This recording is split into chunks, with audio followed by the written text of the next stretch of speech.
is something, it's a very fundamental, I'm going to be using the word fundamental a lot today, sorry, but it's a very pertinent question that when it comes to how do you really apply these things that you're hearing, sometimes, especially when they seem to be describing something extraordinarily beautiful and wonderful. And when you're not living a life, or when you're not having experiences that are extraordinary, wonderful, and beautiful, are they applicable? Are they practical? Or can they actually help you? So that's what we're going to address today. That's what we're going to talk about today. And I'm going to invite all of you to put in your 2 cents in your understanding of that. And the thing is, it shouldn't be something that helps you run away from reality. Because one way that we can interpret this, everything is already complete, is a way for us to basically end up running away from reality, not dealing with reality, not dealing with our real issues that are at hand. What do you tell somebody who is in intense suffering? How does someone who is in intense suffering supposed to understand this and actually apply it to what's going on in their lives? Okay, so that's what we're gonna go get in, try to get into. And of course, this is almost like answering the question that give rise to every single kind of philosophy, religion, theosophy, even science. That this question that has given rise to all of them. So don't think that we're going to somehow be able to solve something that humanity has been trying to solve for its existence. But we're going to try to get some understanding of it. What are these guys talking about when they say everything is already complete? Are you saying everything is already complete because your life is already so good? Are you having my bad experience? That's why you're saying everything is complete? Your life is complete. Come and live my life and tell me that thing about it. See if you can say it that way. So yeah, we're gonna deal with that. Okay. All right. So I'm gonna try to go back to the original format. We strayed away from it I can't say we strayed away from it. I've strayed away from it for quite some time, where the original format of home is that we actually have time where we go into groups and then we have discussions. So it becomes something that you immediately start to understand, start to apply in what's going on in your life. And around that time, people usually have tea. But since this is virtual and we can't have tea virtually, so that's why that part has been sort of taken out. But I want to bring it back where we go into separate groups and then have discussions with each other. Okay. So to really give it a sense of community. All right. So let's do the very first part of the format, the meditation, and then we'll go into the discussion. I'll go to the talk, and we go to discussion, question and answers, and then we close with meditation. And I'm gonna do my best to end on time. I'll do it my best. Okay. All right. So first thing, let's meditate. And I'm gonna time my meditation and make sure that I adhere to it.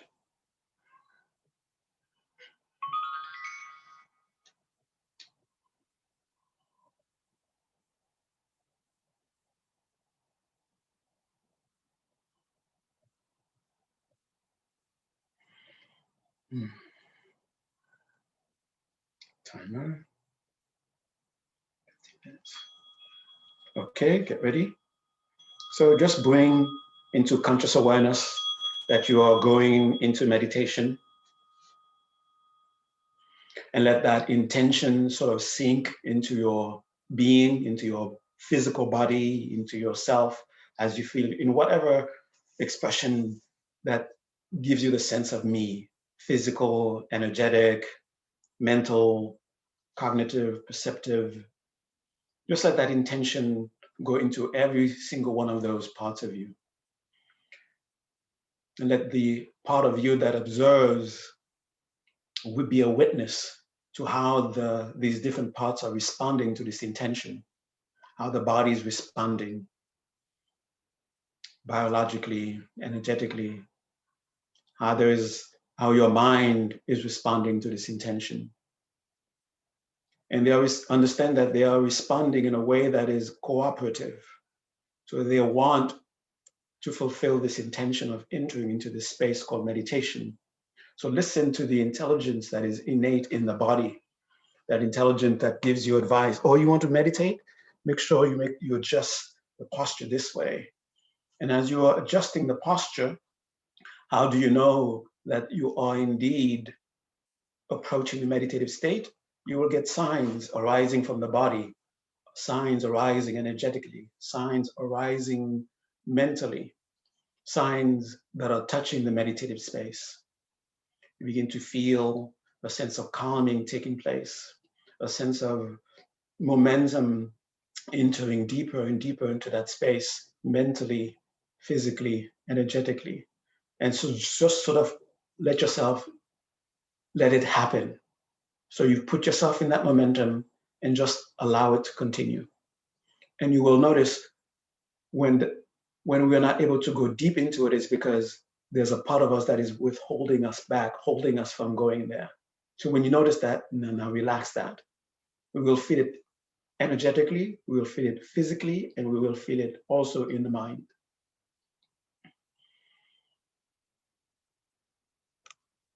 And after we've listened to that intelligence in the body and we feel confident in the physical posture itself, it's comfortable, it's stable in the legs, in the torso, in the arms and shoulders, in the centeredness of the head and neck, in the natural placement of the mouth, teeth, and tongue, in the soft resting of the eyes,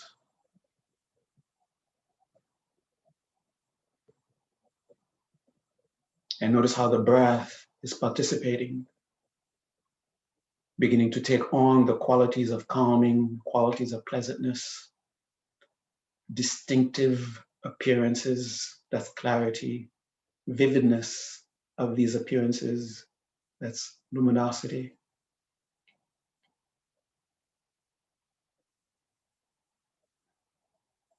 And we're not fully in the meditative state yet, even though we begin to experience the signs that we are entering. We have to make a conscious, deliberate intention, commitment to fully enter. And there are many ways of doing this. You just say it. And the way we've been doing is to take a full breath, holding on to that. I'm going to enter meditation. I'm going to enter into an experience where I will witness ever more subtle aspects of consciousness, appearing and as an experience of ever deepening calm, pleasantness, clarity of experiences, vividness of experiences, with a mind that is ever collected. And at that threshold, make that commitment. And we sort of sign that commitment with a deep breath, a deep conscious breath. So through the nose, gently, fully, take a nice deep breath. You can hold it for a second or two, and then when you're ready, completely release. And as you release to the body, you release the breath, release to the body, release it energetically, release in the mind, let go, stay in that momentum of letting go, letting go, letting go. Leave the breath alone, let the breath return to its own rhythm, and just stay in that momentum of letting go. Noticing the body going deeper into that state of meditation, deeper into the signs of calm, deeper into the signs of pleasantness. Noticing the signs also appearing in the breath. The breath is going deeper into a sense of calming, the breath itself becoming a bit more pleasant. Not necessarily ecstatic right now, but just a bit more pleasant. Just stay in that momentum, just stay in that momentum, stay in that momentum energetically, stay in that momentum. And notice the signs appearing in the mind and enhancing the calming, the pleasantness. And as inner sensations begin to appear mentally, those are signs of clarity, indirect signs of clarity, indirect signs of the natural luminosity of mind. So you allow them to appear without attaching to them, without rejecting them. But notice the vividness of them. Notice the distinctiveness of them. That's the clarity, that's the radiance. And stay in that momentum, especially what you might call energetically.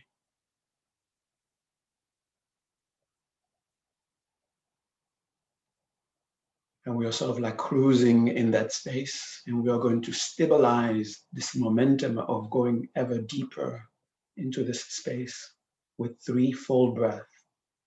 And if you can, if there is one of the signs that is strongest for you, that you feel more attracted to, that is more appealing to you, stay with it. If it's an inner sound, stay hearing it. If images are appearing, flashes of light are showing, keep your attention in the space where these visions keep appearing. If it's a sense of energy that you feel, stay aware of that sense of energy. If it's the peace that is strongest for you, stay with that peace. If it's the pleasantness that is strongest for you, stay with that pleasantness. So whichever of the signs is strongest for you, more appealing to you, you feel more connected to, stay with it. Stay aware of it, stay knowing it. And as you stay aware of it, now take a nice deep breath, staying aware of it. Hold for a second or two and get ready to completely dive and then release through the mouth. And as you release through the mouth, let yourself go deeper into that sound, let the sound get louder, go deeper into the vision, let the vision get crispier and brighter, go deeper into that sensation, that feeling, and let it get stronger and stronger. And at the end of it, notice the strength, the depth that you've reached, and try to stay there as you take the next inhale. We're going to inhale again through the nose, staying connected. Hold, and then release through the mouth.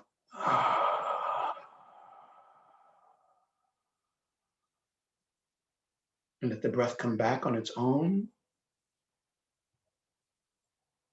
And again, the third and final breath through the nose, gently, fully breathe in.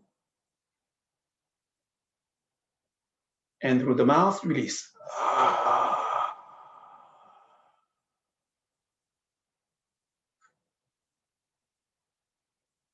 And take a moment to notice the signs, notice their presence in whatever degree that they're in.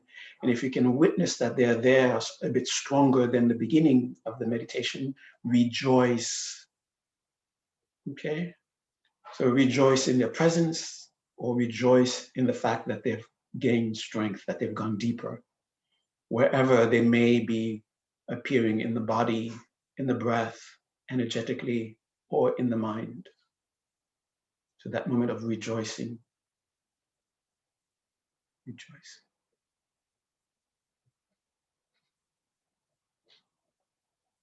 And you may notice, I was holding tension in the shoulders.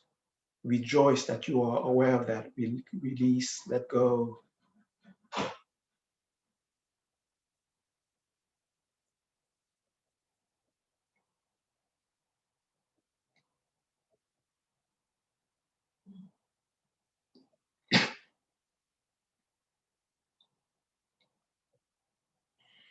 And have the conviction that now, in some measure, you are indeed in a meditative state.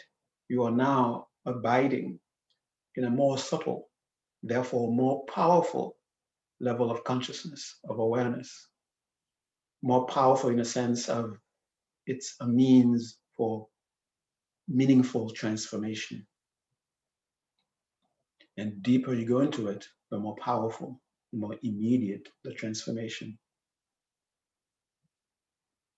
And just keep aware of that. having great sense of reverence for it, for yourself, a great sense of trust, and keep letting go. Noticing yourself not deep enough, that's a one, rejoice in that awareness and let go. And as you let go, notice the signs deepening. Noticing the signs deepening, rejoice and continue to just do that for the next 4 minutes.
Don't worry, there's nothing for you to do other than simply be with the signs. And when you feel a sense of not being deep enough, you're recognizing holding taking place. And just have the intention to relax, even though you're not aware of exactly where the tension may be energetically, physically. Just have that intention now to let go of that. And you experience a sense of letting go, either physically or energetically or mentally or in the breath. And as you let that go, you go a bit deeper into the signs. Maybe one of the signs becomes stronger. The sound becomes sharper, stronger. The vision more vivid. The warmth a bit warmer, more spread out or stronger. The heat, the pulse in the forehead may be a bit more present. Whatever the sign may be. And you just let yourself sort of dive into it. Just a bit more and keep relaxing into it.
Okay, get ready to arise from the meditation.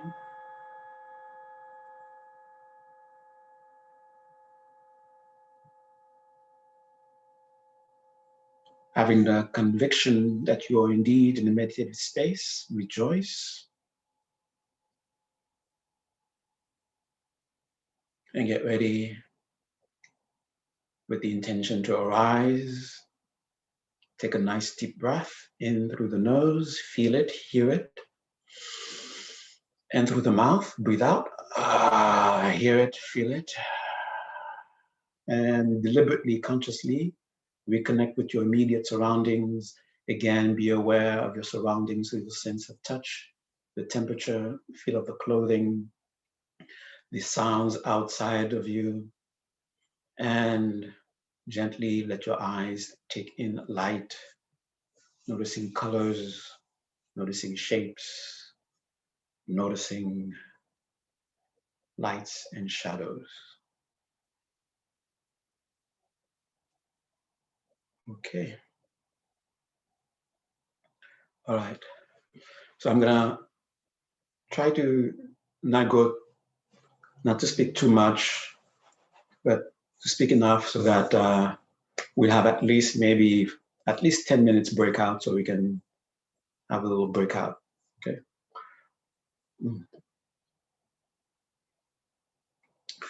So many things come to mind. The first thing that comes to mind is when Ryan was asking that question, sort of brought me back to the first time I was hearing these kinds of teachings. And these kinds of teachings didn't come in the very beginning. They came more towards the end of, having not that somehow I've reached the end of learning, but, towards the end of what I've learned so far. In the very beginning, it was more like, stop wasting time.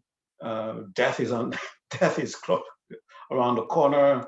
Make sure you do what is meaningful. Make sure you prioritize your life, and you trying to deal with reality that it seems to be not so pleasant, and then trying to get to a reality where at least the not so pleasant is not your everyday reality anymore. And so that you could say that was, I said, yeah, my life generally sucks. Yeah, I agree with you. You're telling me that my life sucks. Yeah, I agree with you. My life generally sucks. And I'm looking around and I'm seeing, yeah, people are in agreement with me. They're having difficulties. They're having unpleasant things happening to them. Unpleasant things happening here and there. I mean, I was born in a country where the government is not your friend. I mean, I'm not talking about in the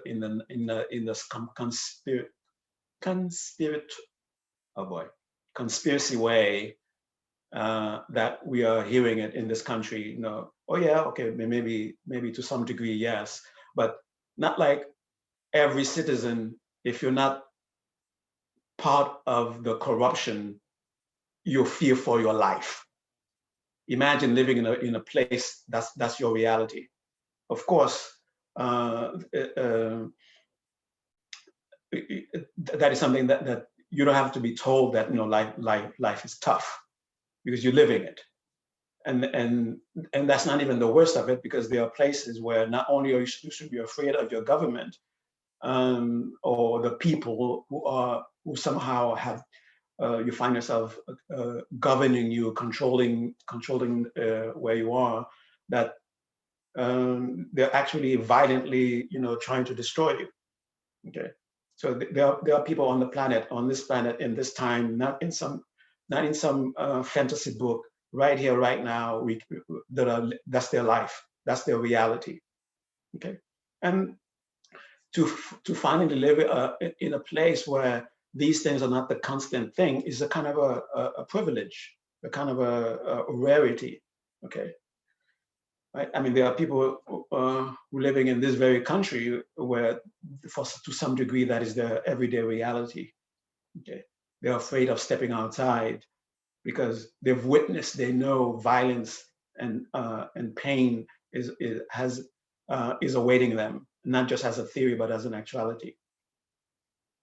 So that was the kind of reality setup that I was being told, yeah, that's the world. This is called samsara, that you're supposed to expect these kinds of things. And things are depending on each other.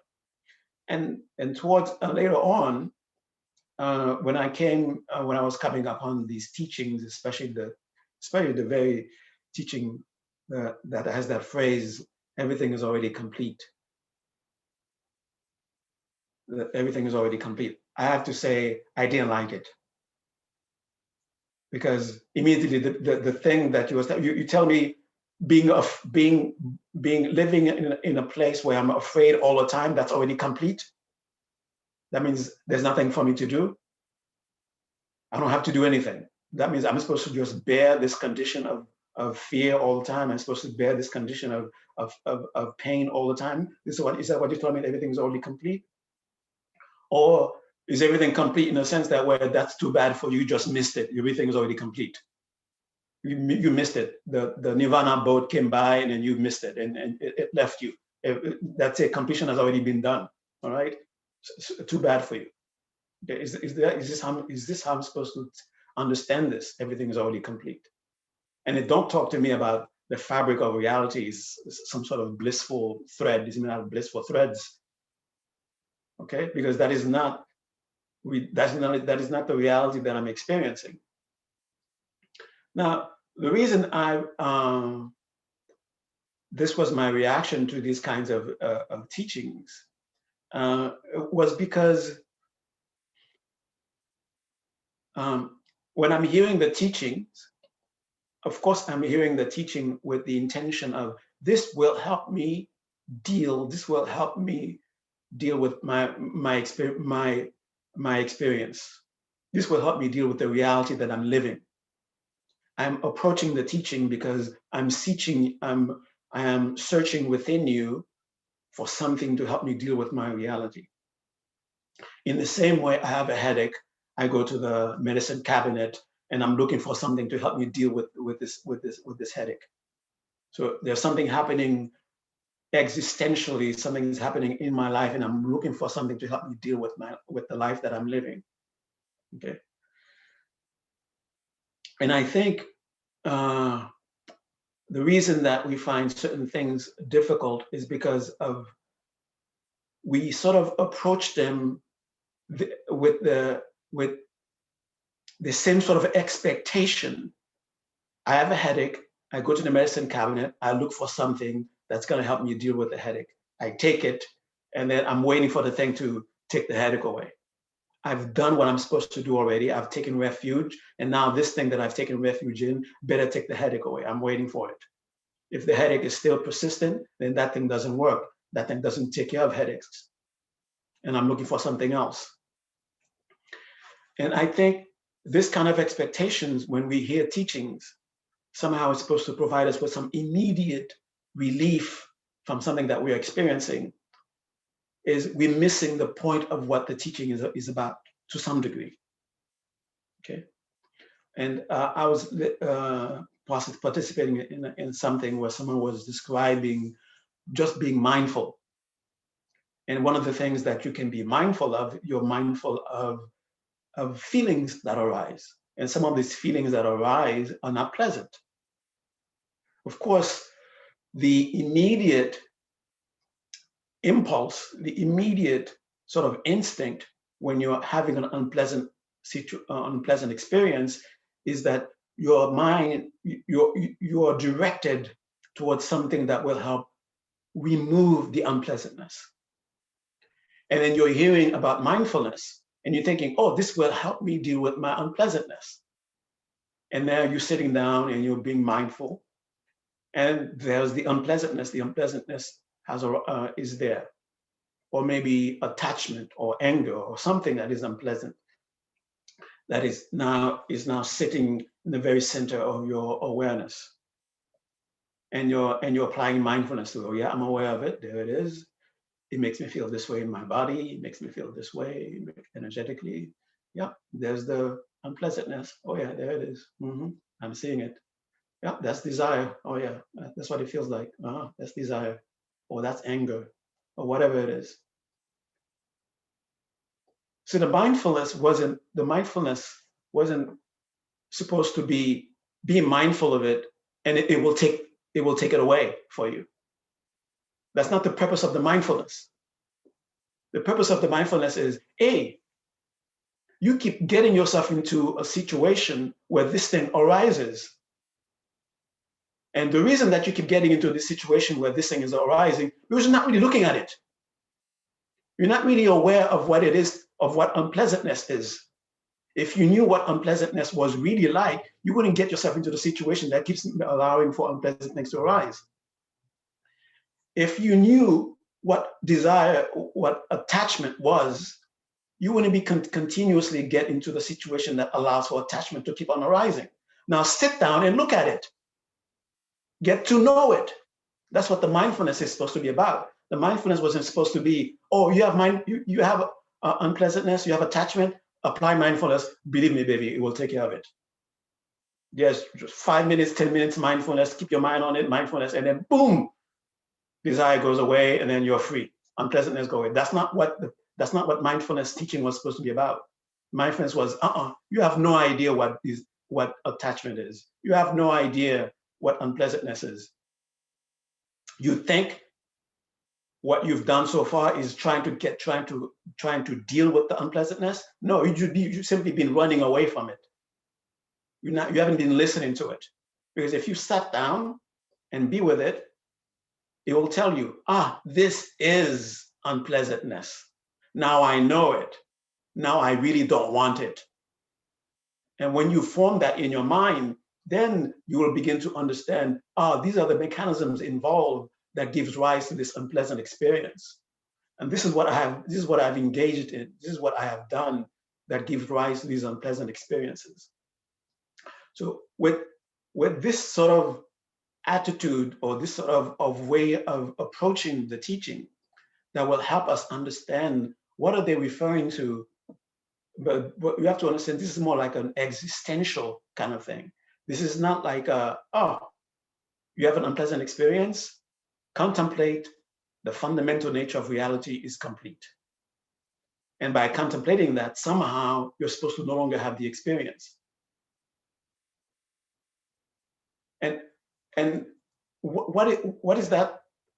This is one of the persons responsible for this phrase itself, Master Garab Dorje. Let me call him Mr. Garab Dorje, just not to be disrespectful. He came up with that in his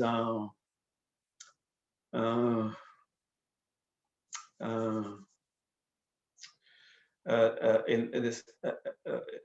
It's called the 6 Vajra verses, or the 6 diamond verses, where in 6 lines sort of describes the entire path. And in one of them, he said something about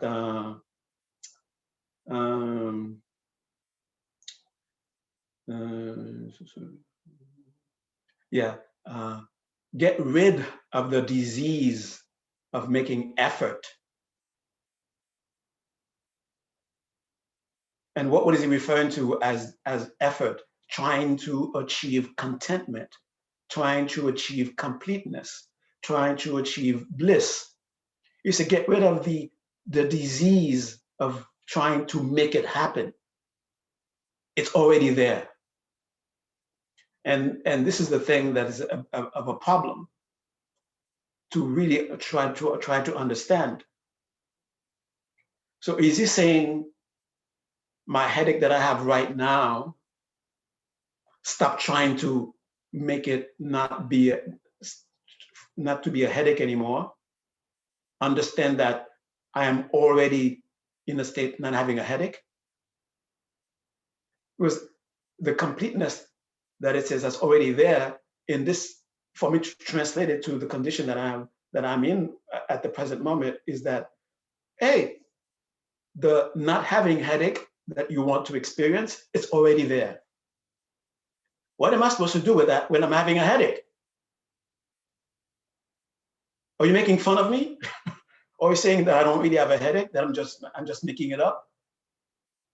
I don't really have a headache, I'm just making it up. Okay, I don't really have a headache. I don't really, and there are some people who actually interpret it that way, and when something bad is happening, they just keep repeating onto themselves. It's not really there. It's not really there. It's not really there. I don't really have a headache. I don't really have a headache. The situation is not really bad. The situation is not really bad. And I can guarantee you, not one of them has solved their problem by doing that. Okay? So let's try to say, Sorry, I hope I don't go to hell for that. Sorry, Mr. Garabdoje. Okay, let's say you are not crazy. You're not just making fun of me, telling me, hey, your state of not having a headache is already here while I'm having a headache. Okay? The pain that you're experiencing in life while you're experiencing it, the absence of it, the bliss is already here when I'm having pain. Okay? Tell that to a little girl who's hiding under a table because there are bombs dropping outside, and try to tell that little girl, oh, there are no bombs falling on you right now. It's the real nature, the real thing that's happening. The real thing that's happening is that there's bliss. The bomb falling outside is an illusion. Would you dare tell a little girl like that, and so she can go outside and play while there's bombing going outside? No. Okay, so let's say Mr. Gabdoje is so. Okay, I'm gonna stop saying that. Master Garabdoje was not crazy, and he wasn't making fun of us. That he was pointing to some kind of truth.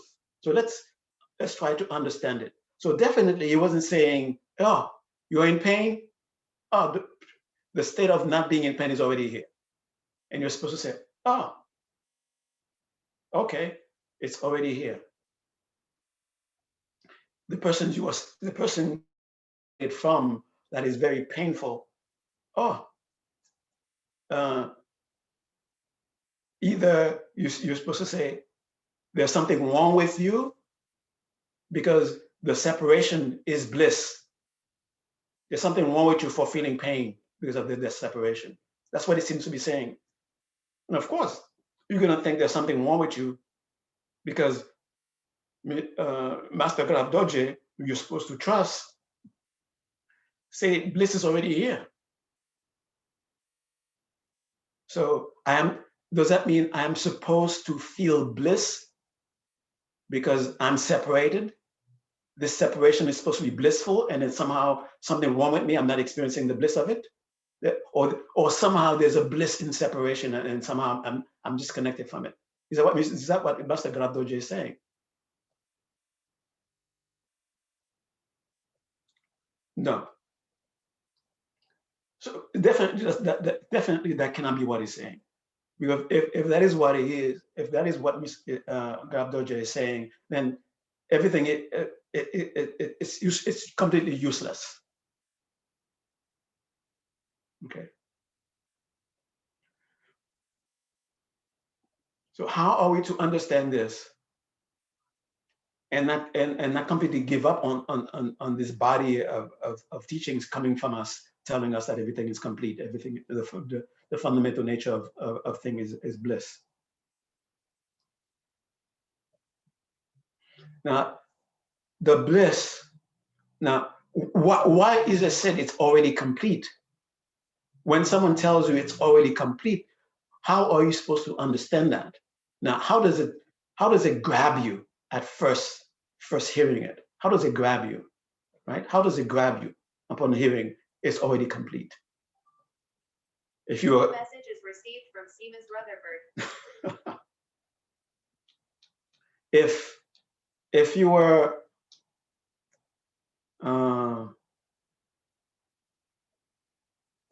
if you had the intention, oh, I'm going to cook dinner, and someone told you, oh, it's already done, that means putting effort in cooking dinner is a waste of time because dinner is already there. You don't need to put effort to make dinner anymore. Okay. So there is this practical, realistic way of understanding this. And how are we to apply this without it losing the sense of that meaning, right? Dinner is already made, so the effort to try to make dinner, you don't have to do that anymore. how are we supposed to, that in that same way we understand that, how are we to apply this thing about our life? Now so complete has to do with, we have an intention to arrive at a particular experience. We have the intention at arriving at a particular um, reality. We have that intention, and it is sincere, and we want to invest the necessary effort. We want to invest whatever it is that we need to invest so that that experience, so that reality can be experienced. Okay, that's the contentment, that's the completeness that it is referring to.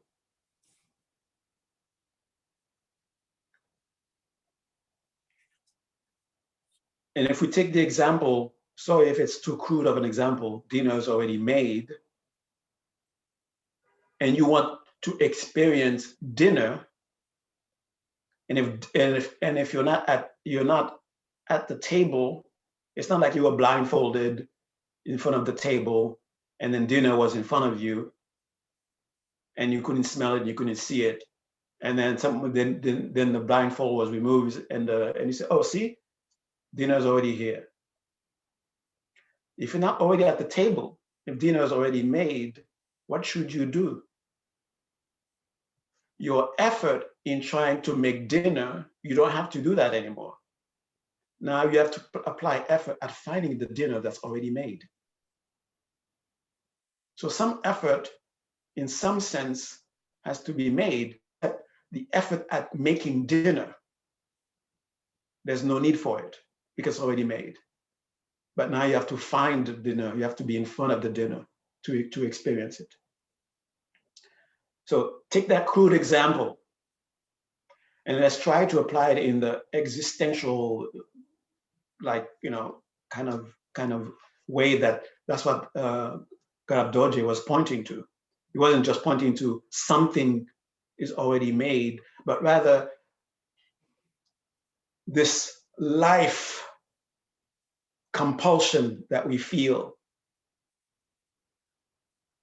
being aware of pain and wanting to experience where the pain is basically telling us there's a different experience you want to have here that is available to you to experience, right?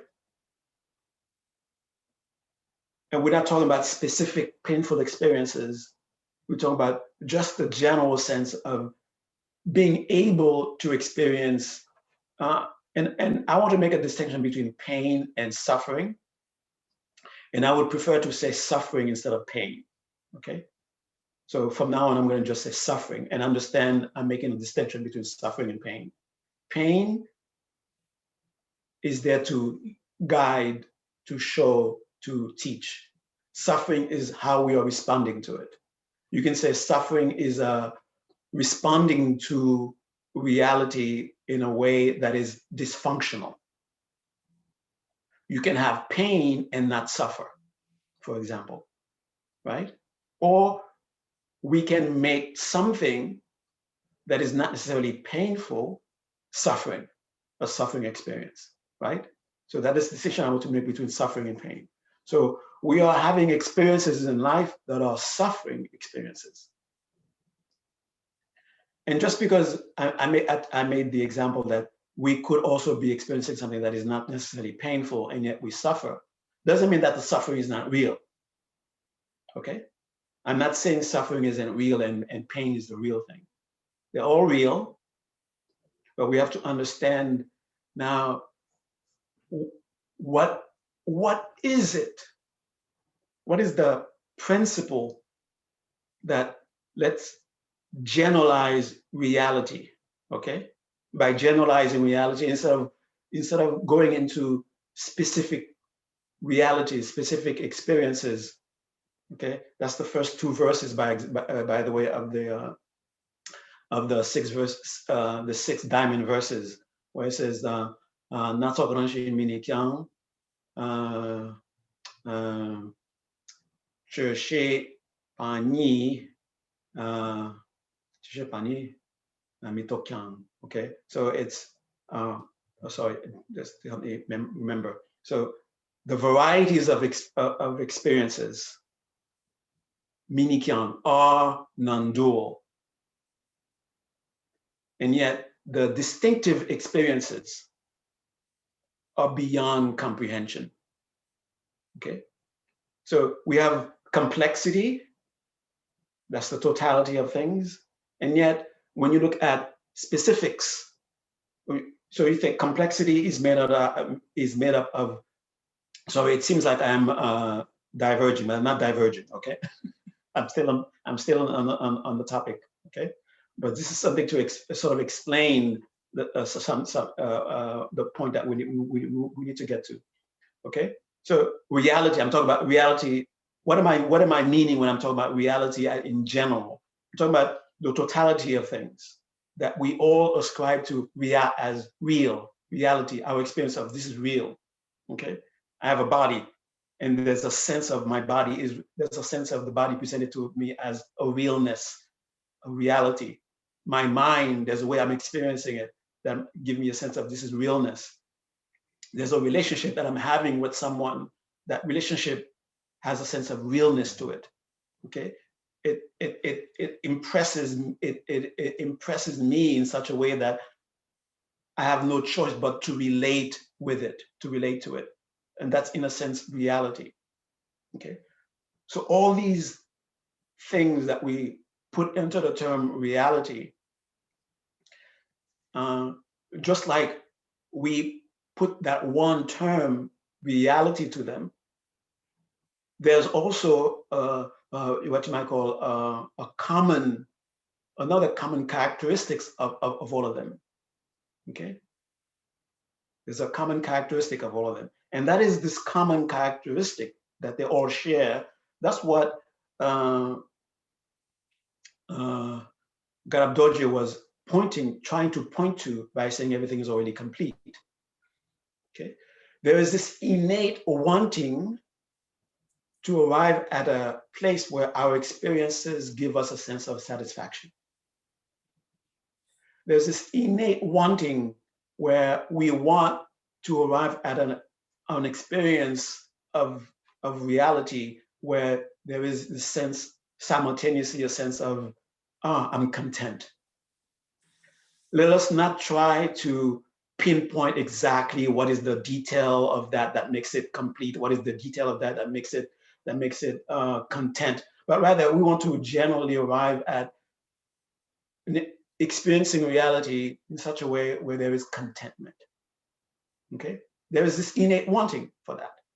I am separated from someone I love, and this reality of separation I'm experiencing is suffering for me. The suffering is real. The separation is real, right? It's something that I'm forced to relate to, that I'm forced to relate with. It's not just something I'm imagining in my mind and I can just imagine something else immediately afterwards, okay?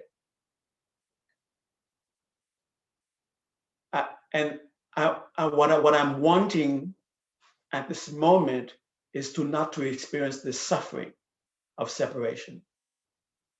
I want to arrive at where the reality that I'm experiencing gives me a sense of contentment. Now, does that mean I want to experience the separation with contentment? Is that what it means? No, that's not what it means. Okay. These things have to help us deal with reality in a way that is, you could say, is real. Okay. They're not just go home, go imagine this, because there's nothing, reality just sucks, just hide from it, just go into your imagination. And your imagination, there's contentment, it's already there, there's bliss is already the fabric of it, and this is just something that has to do with you. And the only way where it makes sense is in your imagination. And you have to come out of your imagination because you have to go eat. Okay. You have to go eat. You have to go to work. That's reality. Are you supposed to carry that with you, that imagination with you? No. So there's this urge to experience a contentment. Where is that contentment? Where is that urge coming from? If what we are experiencing that is unpleasant, if that is really the totality of reality, why would I even want something else?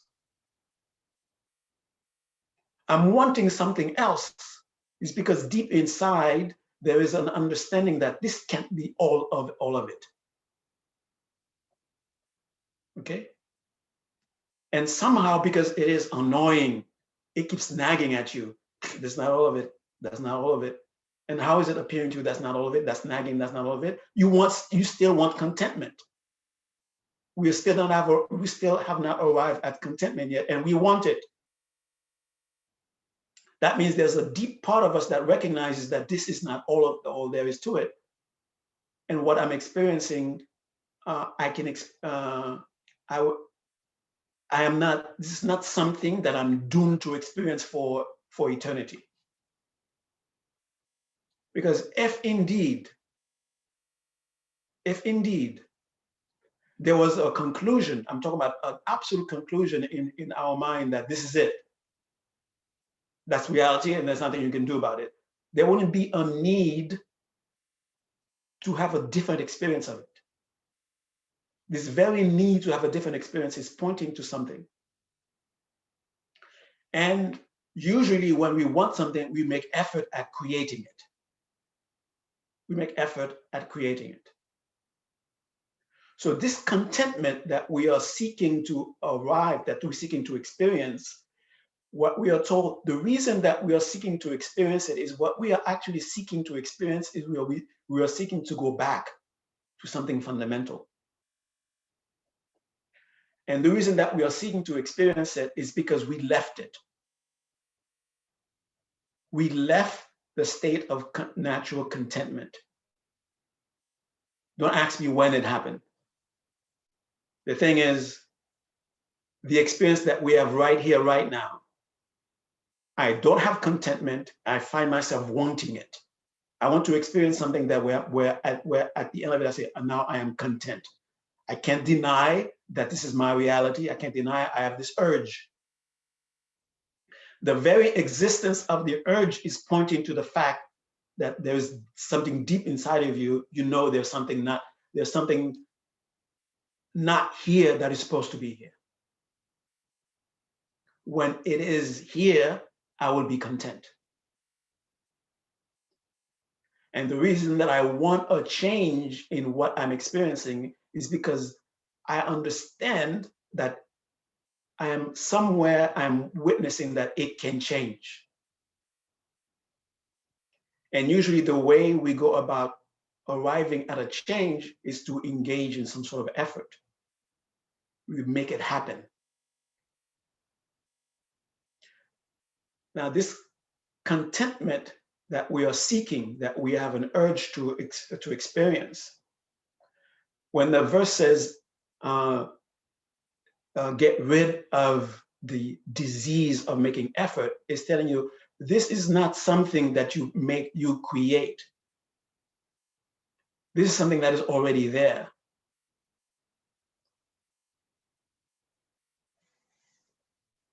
And it's not a contentment that is, you could say, the opposite of unpleasant experiences. And this is going to be a bit difficult to get across. We have pleasant experiences, we have unpleasant experiences. Contentment is not the pleasant one, and unpleasant one is the opposite of it. Pleasant experiences come and go, unpleasant experiences come and go. At the very, so that shared phenomena, that shared thing, that reality, that makes reality. Okay, that shared thing that makes reality. New message is received from Adam Brownstein.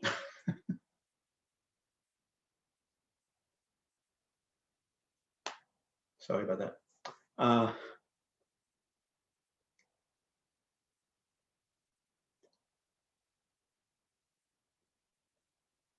The urge for that contentment is arising from that contentment. And a way of expressing it, the urge is a wish to return to that contentment. Okay. And that is why it is, and because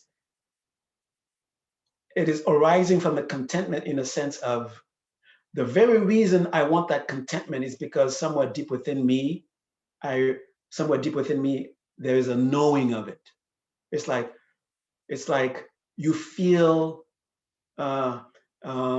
it's when you don't feel at ease. What does that mean? I don't feel at ease. There is something going on that is not normal, you could say. There's something going on that is not supposed that is not supposed to be happening. And what does that mean, not supposed to be happening? That means what's supposed to be there is not there. That's how you can sort of express, I don't feel at ease, right? There's something amiss. There's something outside of what is supposed to be, what is supposed to be there, what is supposed to be there. There's something that is supposed to be there that is not, that I'm not aware of, that is not happening. Okay. Something that is supposed. So the urge to experience contentment is coming from somewhere deep within me. I'm supposed to be content, but what I'm experiencing right now is not that contentment. And that is more, and that feels more natural to the way I'm supposed to be than what I'm experiencing right now. Okay, it feels more natural to me to how I'm supposed to be than what I'm experiencing right now. So the suffering is telling me you're not in your, let's throw out the word contentment from the way we understand it, because we attach so many different things to it, right? So whatever way I'm supposed to be, I am not, that's not what I am right now. And I want to return to that way I'm supposed to be. Okay. And when I am what I'm supposed to be, when I'm in that place where I'm supposed to be, that experience itself will be, I'm now content. Right? So since it is the way I'm supposed to be already, that means it's already there. So what I am seeking to be content, going outside of myself, trying to get contentment somewhere and then bring it into myself.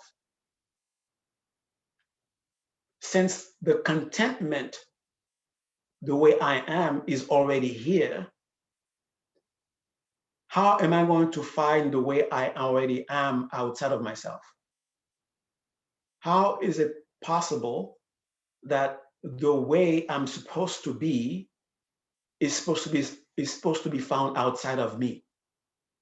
How am I supposed to find the heat of the fire outside of the fire? How am I supposed to find the glow of the fire outside of the fire? Where's the glow of the fire? It's in the fire. Where's the heat of the fire? It's in the fire. So the contentment that we are looking for is like the glow and the heat of the fire. It's already part of the fire. It's like fire suddenly experiencing itself as cold. Imagine that. I mean, that's kind of nonsense, but let's play with me here. Fire looking outside of itself for heat because it's feeling cold.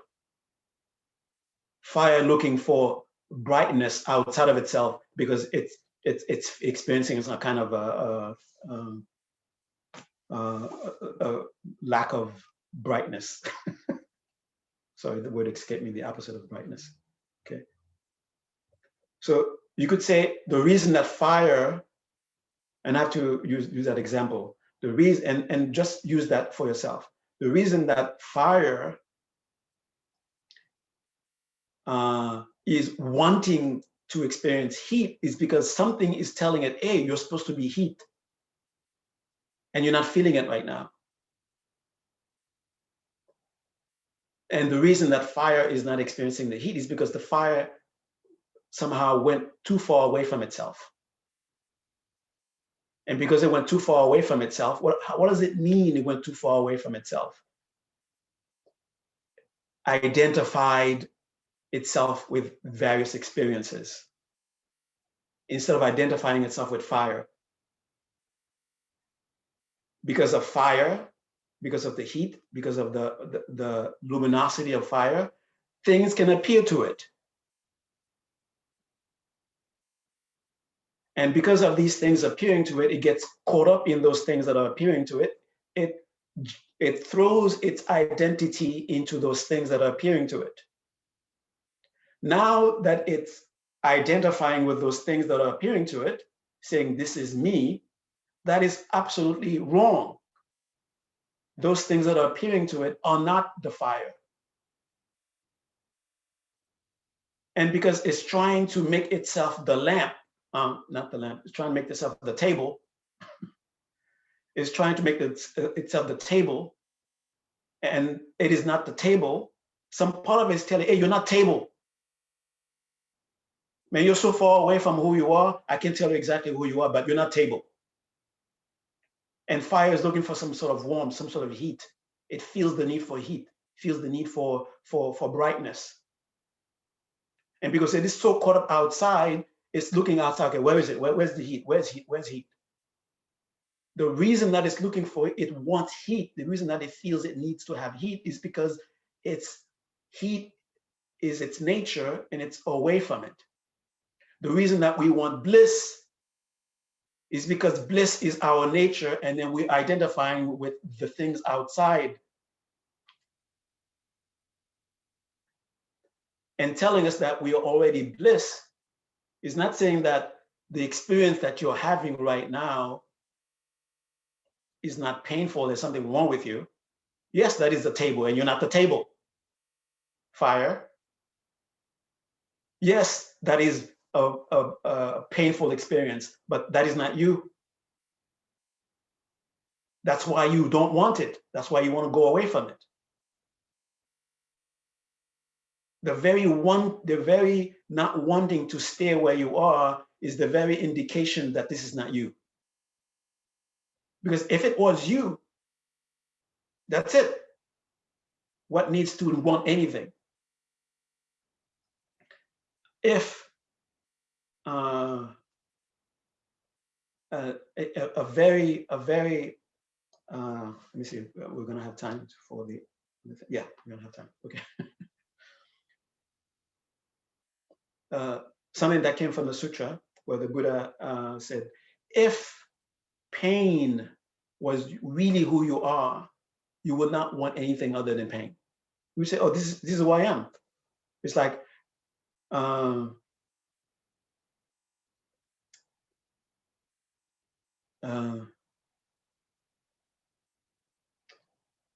the very condition of wanting something else is itself the proof that that is not what you are fundamentally. Okay. The very reason, the very fact of experiencing suffering is itself the proof that what you're experiencing is not your fundamental nature. Because if that miserable experience was your true nature, you would not want there would not be unwanting for something else. That would be your contentment, so to speak. Because that would be who you are. Okay.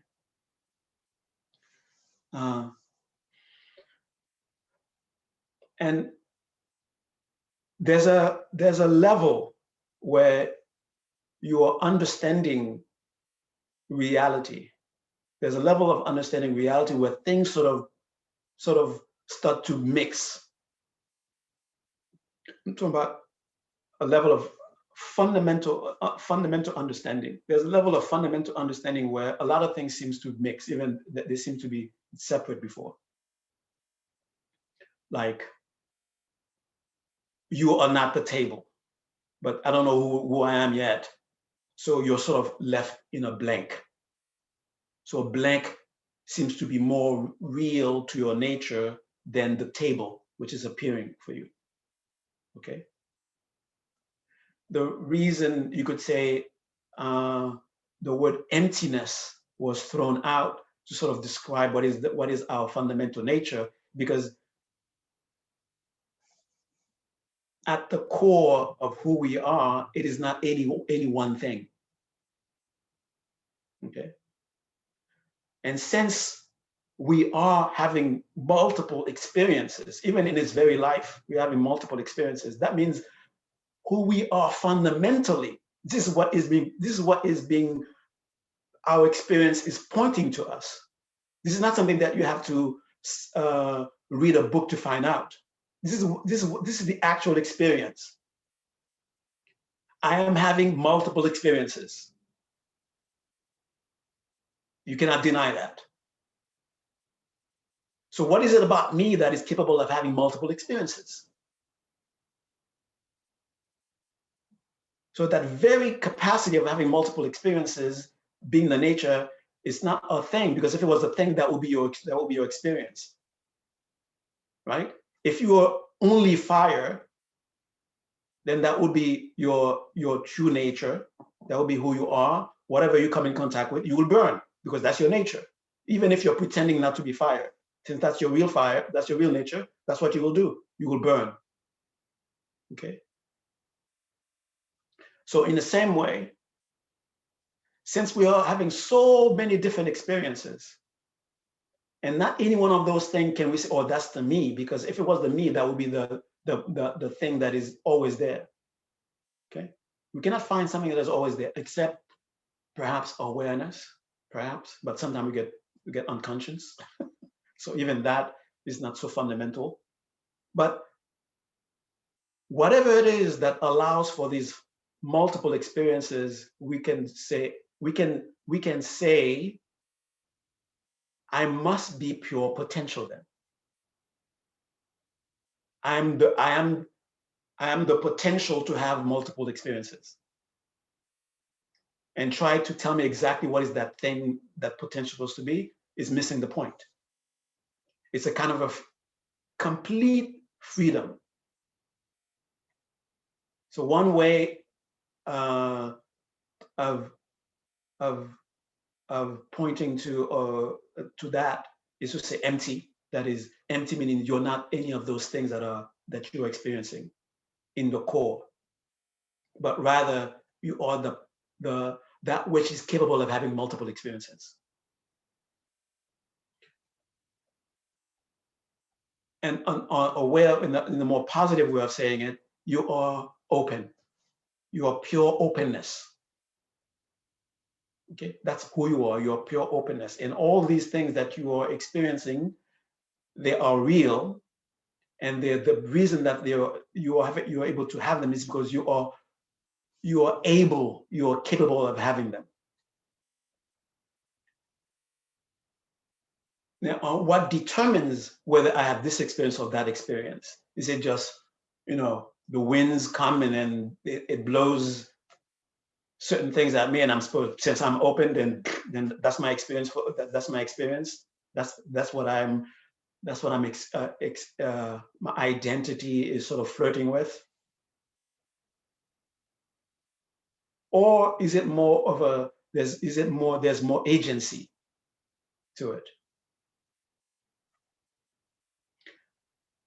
And even though we do experience it is as if life is just throwing stuff at us and we're forced to experience it. To what degree am I participating? To what degree can I participate? To what degree can I participate to bring a change? Is that possible? So being, and it's not just I am open, and that's my fundamental nature. That's why that's what I am fundamentally. You could say that's what reality is. It's pure openness. Everything that appears is an expression of openness. And when we finally arrive at, okay, this is where it is going to make some kind of sense. When we finally arrive at witnessing, now I'm seeing that I'm just pure potential. It's the fire recognizing that I am heat and I am light. Okay? Does that mean now all of a sudden the fire is no longer in your room? The fire suddenly into some suddenly in some universe made entirely of fire and light?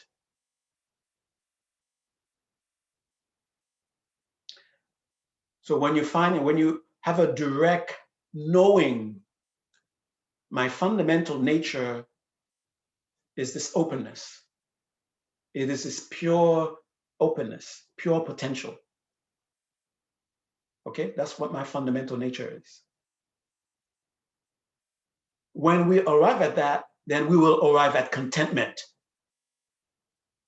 That recognition itself will be the experience that they're calling blissful.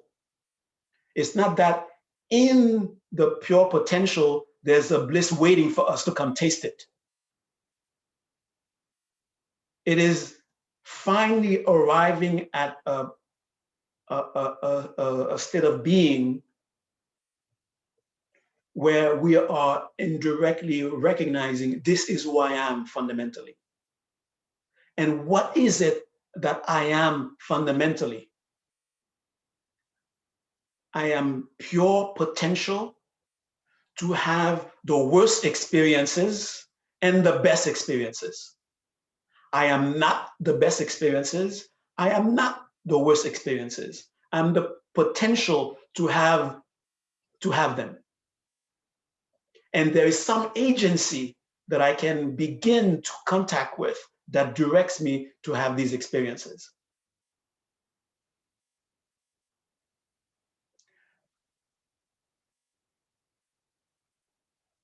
And when you come to this fundamental recognition of this is your fire beingness. This is your light beingness. The world will continue. You still have to duck under the table when they're dropping the bombs outside. But you have a fundamental appreciation of these experiences that other people don't have. You're able to maintain a certain degree of clarity. You're able to maintain a certain degree of contentment despite those things that are happening. It doesn't mean, oh, now the bombs are flowers. It doesn't mean that a slap in the face somehow gives you bliss. But the pain of being slapped in the face doesn't make you suffer. Because suffering is happening mainly when we are identifying, we are saying, this is who I really am. We are pointing to an experience and we are saying, this is who I really am. And because this is a lie, that's why it's painful. That's why it's suffering. It's a lie to our fundamental nature. Okay? When we say, this is who I am, not that this experience is not taking place. The experience is taking place. Reality is real. The slap in the face is a slap in the face. But I am not slap in the face. I'm not the face that was slapped. But I'm the potential to have my face slapped. and potential to have a face that can be slapped. Okay?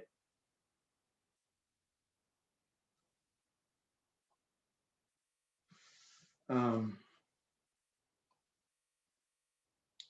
right.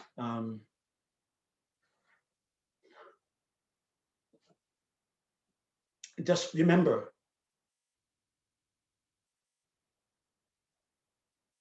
some of these things that are being said are not necessarily quick fixes. It's not like grabbing an aspirin or grabbing a Tylenol to help deal with a headache. Okay? But rather, why do I get a headache in the first place?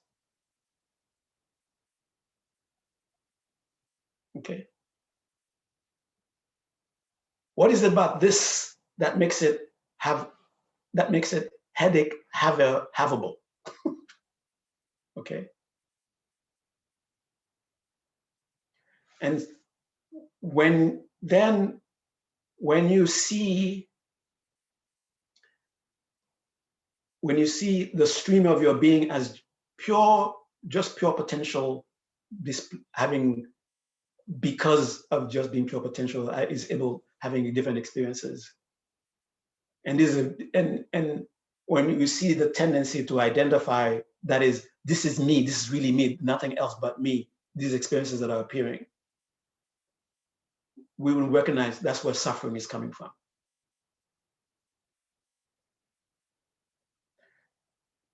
When after the one who was Siddhartha Gautama, became Buddha, he still needed a doctor to take care of his body. He still got sick. He still experienced pain in his joints. That's what happens to 80-year-old bodies, some of them, right? But was he suffering? No, he wasn't suffering. Yes, some experiences that you have in life are awful. That's what they are. They are real. In reality, there's awful. In reality, there's pleasant. There's nice. Not so pleasant, not so nice. That's the field of reality. And because we are pure potential, we are open to all of them. And when we are experiencing the awful, we are experiencing the awful. It is awful. That's what it is. The teaching is not telling you run away from the your awful is the illusion, and then the pleasant is the real. That's the real thing, the pleasant one. And if you're having an awful life, there's something wrong with you. The awful is awful, but that is not you. Now, how are you supposed to take that? Always understand, just like because of your openness, you're able to have this experience that is awful, you're also in you to have another experience. And it's not just going to drop on you.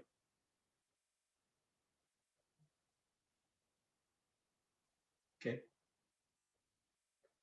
And all those parts of you can participate in helping create a different thing.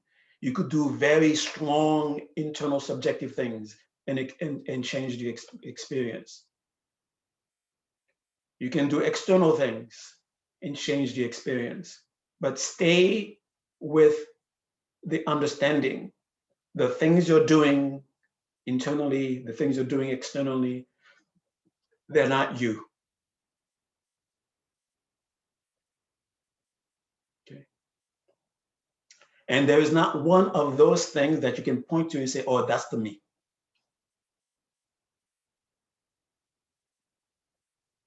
That's why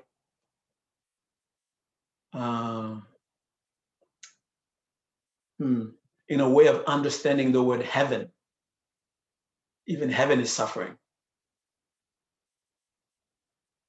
Because we are simply somebody in a heavenly kind of place is saying, oh, this is me.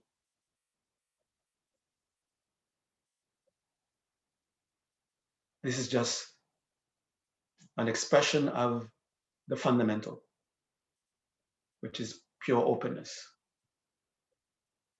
And those words that come and blend together, the words that come and blend together are emptiness, bliss, complete. It's all referring to the same thing. Okay. It's not that in emptiness, there's a little corner that has bliss.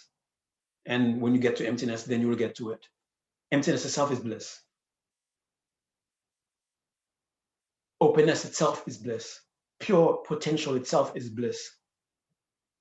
Bliss itself is emptiness. Bliss itself is openness.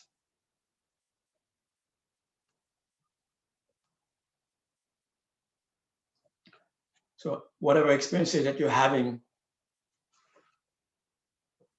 if it's awful, it's an awful experience, doesn't mean that it's not awful and something is wrong with you because you're not seeing reality for what it is.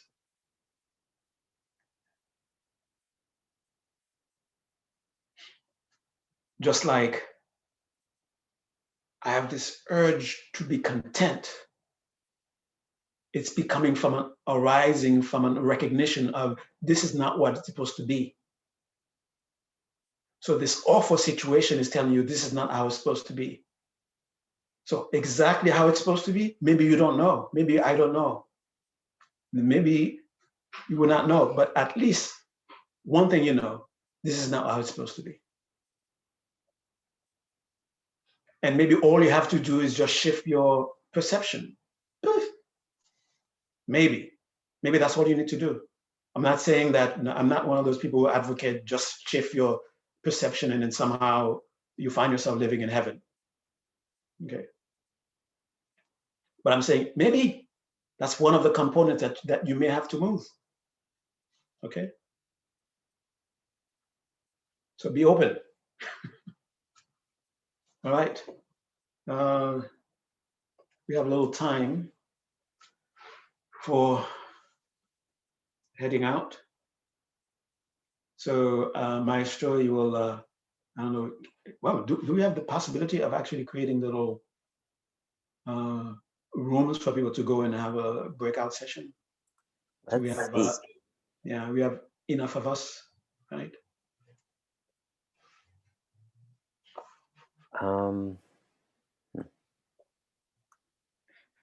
Do threes or, yeah, we can do threes. Huh. Nice. Does that happen on my side? Let's see. I don't think I've ever done this before. Oh.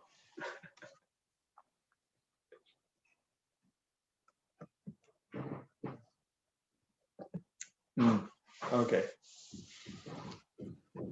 If somebody knows, I can't see where that happens actually. Is there someone who knows how to create rooms and Zoom? Or we can just start discussing with each other. And in the same way that Ryan said, hey, this is my life. And this is what you said. Okay, where do they meet? How do they come? How do they gel? How do they come together? So in the same way also, be as frank and sincere as you can, because this is your life. You're not here just for entertainment. I hope so, because I'm not that entertaining. Okay. So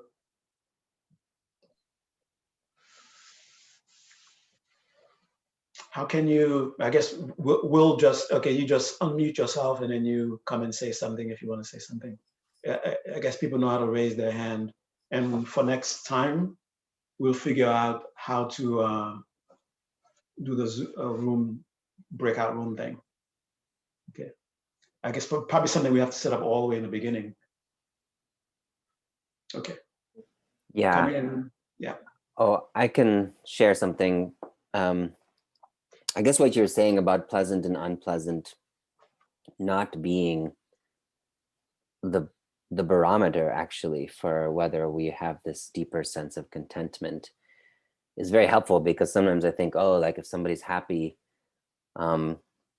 there's like sometimes in society, my perception is that like that means, oh, it's kind of weird to say, but like they're doing something right. They're like in alignment in some way. And then that makes me feel like when I'm unhappy or going through a challenging time, that I'm, messing up on life or something. But actually, what you're saying is pleasant don't confuse pleasant with that deeper contentment space, which is a nice reminder for me to hear. They feel like totally separate worlds almost, like, yeah. It's just an observation that struck me when you were sharing. Yeah, yes. Thank you for that. And I think it's a bit confusing, because when you're sort of heading towards that deeper contentment, there is the outer experience of pleasantness sometimes. There is the outer experience of happiness sometimes. And because of that, it's easy for us to confuse them as being one and the same thing. Okay. And this is something that I've experienced. I'm sure a lot of you have experienced. You're in meditation and you're having physical pain. And somehow within the experience of the meditation itself, you find a sense of contentment that makes you you're able to still witness the discomfort in wherever you're experiencing it, but not with the same frame of mind that you were experiencing before. It wasn't something that you were desperately wanting to run away from, but rather you're able to sit with it. And you're able to sit with it with what you might call a sense of contentment. I'm sure you people have had, some of you have had this experience in your meditations. Okay. Yeah, Ryan wants to say something. Kinda.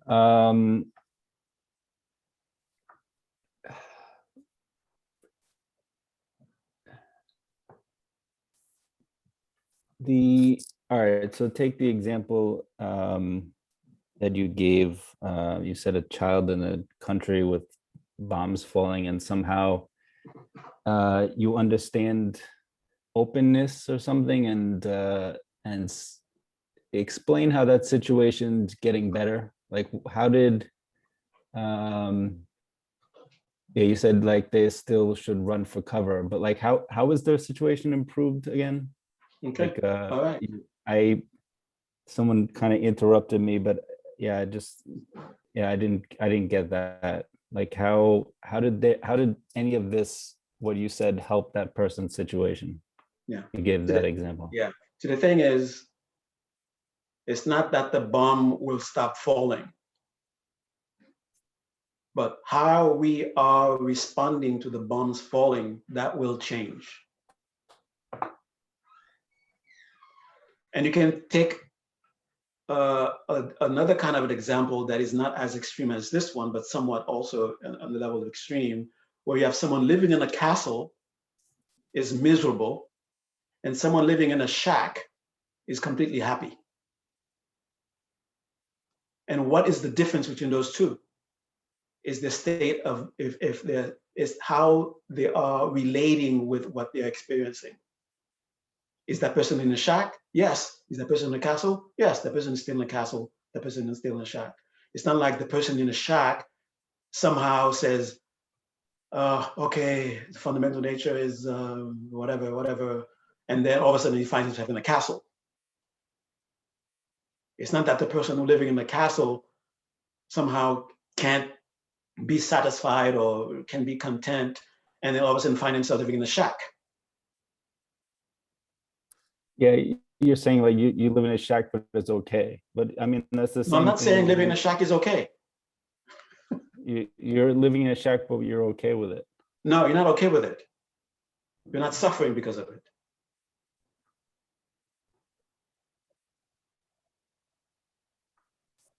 the child, go back to the child with the bomb, we're living in a place where the bomb falling.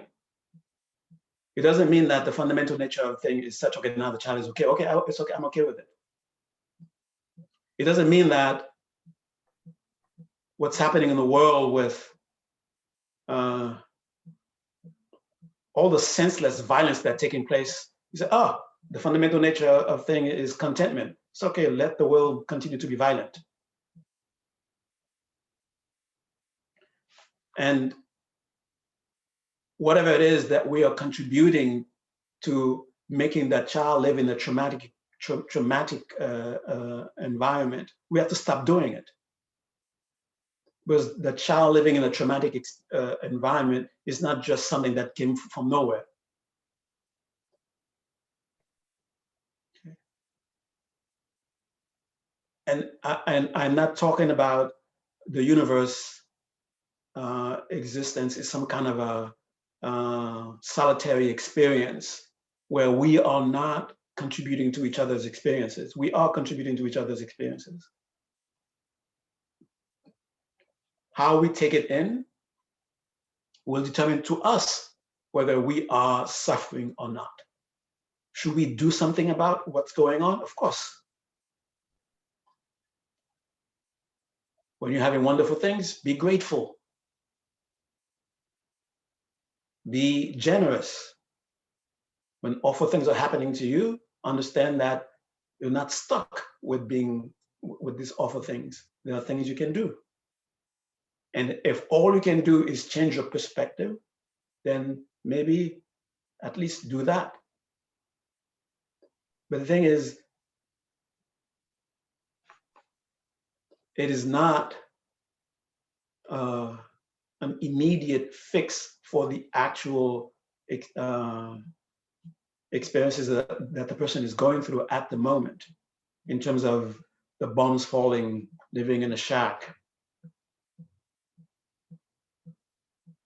Yeah, you said that it's not like an aspirin, but yeah, yeah.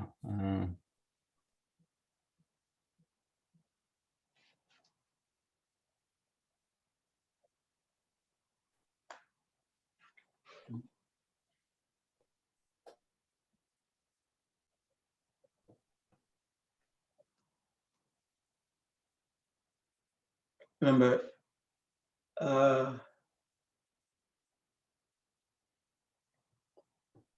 it is not to bring about immediate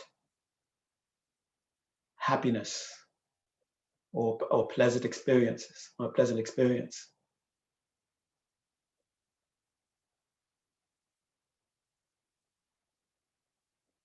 But having an understanding of what's going on, that is one of the,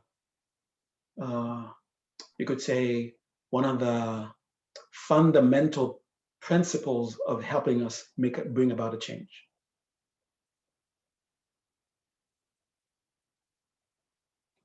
The person in the shack or the person can respond to the experience in such a way they become so depressed and they just live in the shack for the rest of their existence and they die there. And the person is open, you say, oh, now I'm living in a shack, but this is not who I am. I can be anything. I can be the one who lives in a castle. And it's not the person who makes that decision and all of a sudden they find themselves living in a castle, but rather understands, now I am open to the means to now live in the castle if that's what I want. But it's not living in the castle that makes you content. It's not living in a shack that makes you content. You could be miserable in a shack and you could be miserable in a castle. And you could be content in a castle or you could be content in a shack. And if you really don't want to be in a shack, you don't have to be there. But you don't have to be miserable about it. You don't have to suffer. You have to suffer for the rest of your life because of it.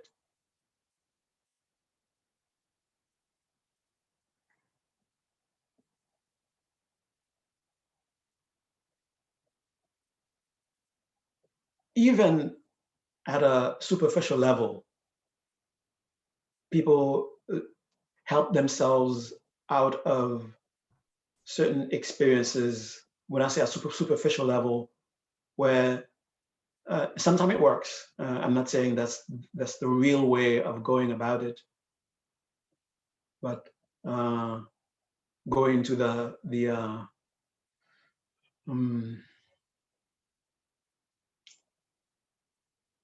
well, maybe it's for the best. If someone says that not out of a escapism, not of a sense of complete defeat, being completely defeated, but rather really understand that maybe among all the different possibilities that exist, maybe this is for the best. And I have to say, my mind is not the mind that sees every single thing that exists that's possible to be able to say, this is definitely in no way. My mind has searched, my perception has searched the entire universe, and I know there's no way this can be for the best. That's one reality that that is also present. I don't know reality. And maybe this is for the best. I don't know. And for some people that helps them, but only if it's sincere. I really don't know, and maybe this is for the best. Not in a defeated way. Well, there's nothing I can do. Well, maybe it's for the best. It's for the best then. But you have still open to the possibility of it being something else. When you open for it, the possibility of it being open, and when you're open to the possibility of it being something else, you're open to the means of making it happen. Okay. Identifying with things that just pop up, which are called appearances, in a way is closing ourselves to other expressions,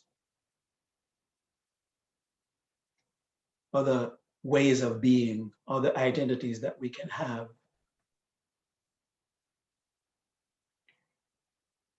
Now, I'm stuck thinking that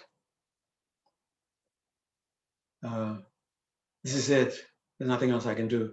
I am just an IT guy. If I'm stuck with that identity, of course, I'm close to the possibilities of being a doctor. Why shouldn't I? What is it about me that makes it impossible to be a doctor? Only if I close myself totally to all possibilities of being a doctor. That's the only thing that stops in my way. Now, being open to the possibilities that mean suddenly tomorrow or the next moment I'm a doctor, I'm no longer an IT guy. No. Okay, since I'm open, okay, what are the things that I have to connect with, relate with, that will give me the reality experience of, oh, now I'm identifying myself as doctor or dancer. Yeah, this goes back to keeping hope that the situation can change. Mm-hmm. Yeah, that's more of a teaching of impermanence and it doesn't, I feel like, everything is already complete, or, contentment is already there is, yeah, so you're basically saying it just comes down to, things are impermanent and, maybe it can get better in the future. Mm-hmm. Yeah, and don't forget, remember where these words sort of blend and merge and become meaning, they mean each other. Impermanence also is that. If it wasn't for emptiness, you would not point to impermanence. If it wasn't for impermanence, you would not point to emptiness. And when you really come to be in alignment with, when that things are constantly changing, impermanent is the is the reality that you're dealing with, then you will never allow anything that's happening depress you, because you know it's changing. It's not a theory that they are changing, constantly changing. You know it's constantly changing. And why is it constantly changing? Because it's not stuck to being any one thing. It's open. Yeah, but then again, some people, they live and die, like they're born and they die in a war-torn country, or get, hit by bombs, and like, yeah, doesn't or someone suffers with a situation for their whole life. There's people who their kids kidnapped or whatever, they never see them again. Yeah, exactly. I mean, and so it's, I don't know, doesn't. Yeah, these are experiences that we have. And why do they happen? Because we together put the conditions in place for those kinds of reality to be experienced. Right now, there's this, I have to say this because this is driving me crazy. There seems to be this insane trend, I don't know if there's a way to put it, of attacking people of Asian descent. Where does this madness come from? And if we just sit in our little rooms and don't do anything, we are contributing to it.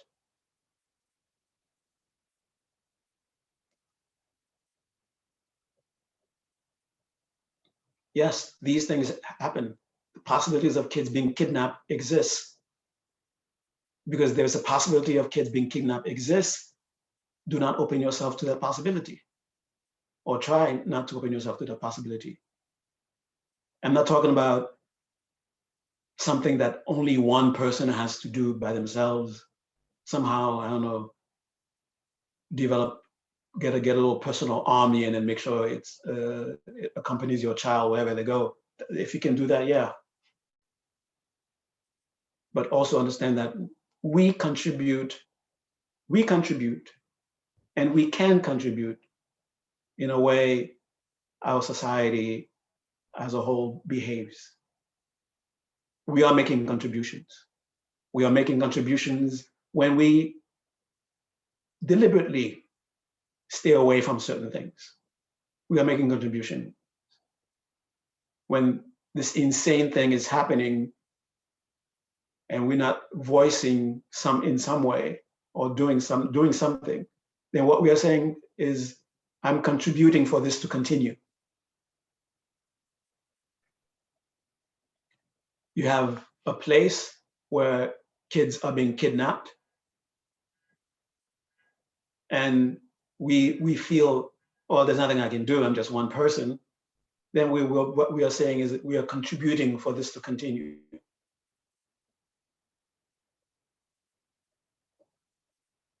And there are means, because of openness, there are means through which we can make ourselves capable of contributing in a very powerful way,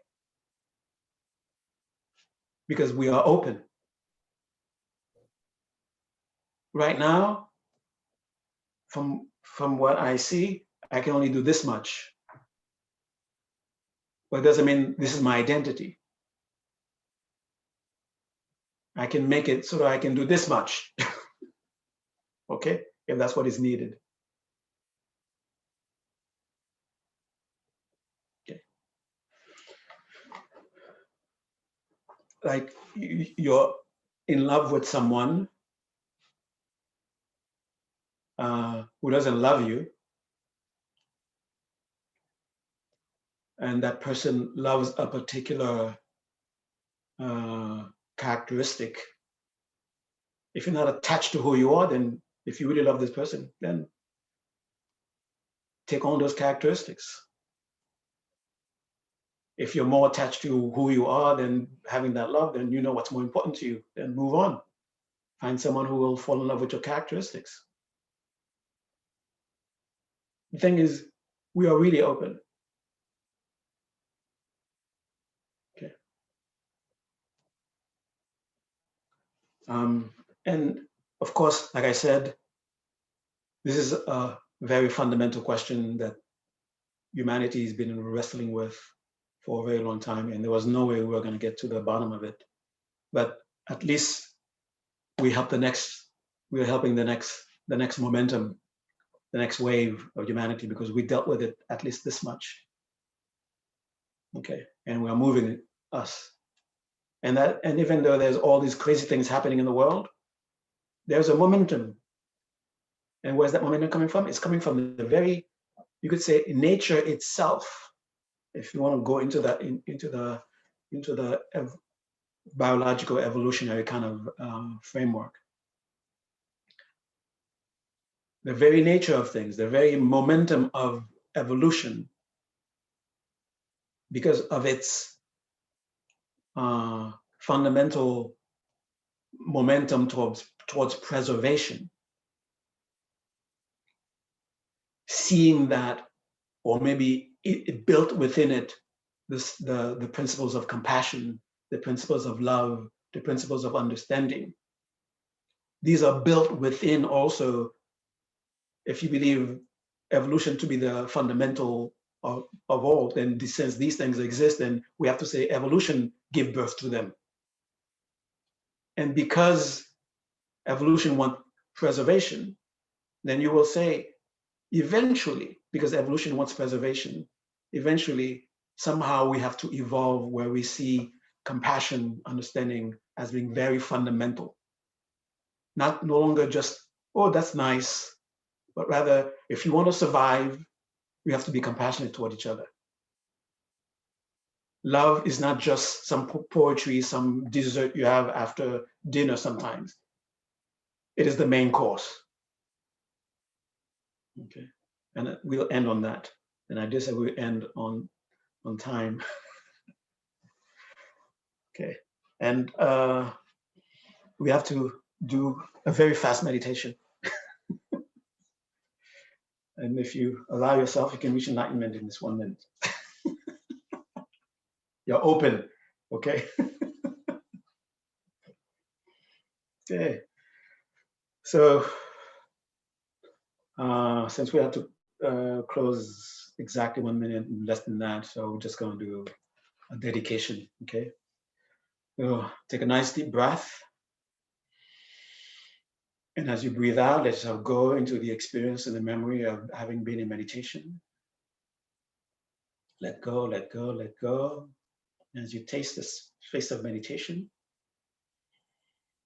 recall whatever gifts you may have received, whatever understanding you may have received, and whatever it is, whatever concerns you may have that is going on personally in your life, in the world, that is a sincere concern of you. This is actual reality stuff that can be used to relate with other reality stuff to transform each other. So that's dedication. So by the power of the merit of this, now you say, what is it that you wish the reality to be?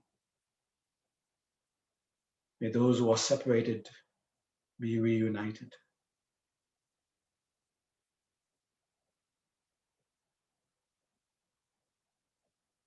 May those who are in love find the means to be with each other.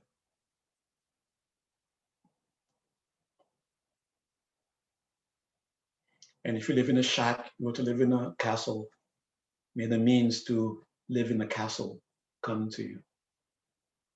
Why? All this is open.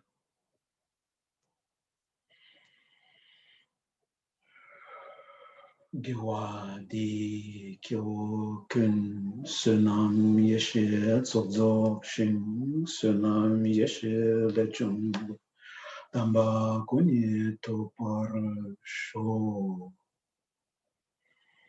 And come out with a nice deep breath through the nose. Breathe in, feel it, hear it. Through the mouth, breathe out, feel it, hear it. And with joy, reconnect with your immediate surroundings. Sense of touch, sense of hearing, sense of sight. And look at that. A change just happened. You're so gorgeous. All right. Thank you. Good night. I'm sure we will deal with this again and some other further unraveling. Okay, thank you. And thank you, Nazan. Thank you. Phuntsok. Thank you. Thank you.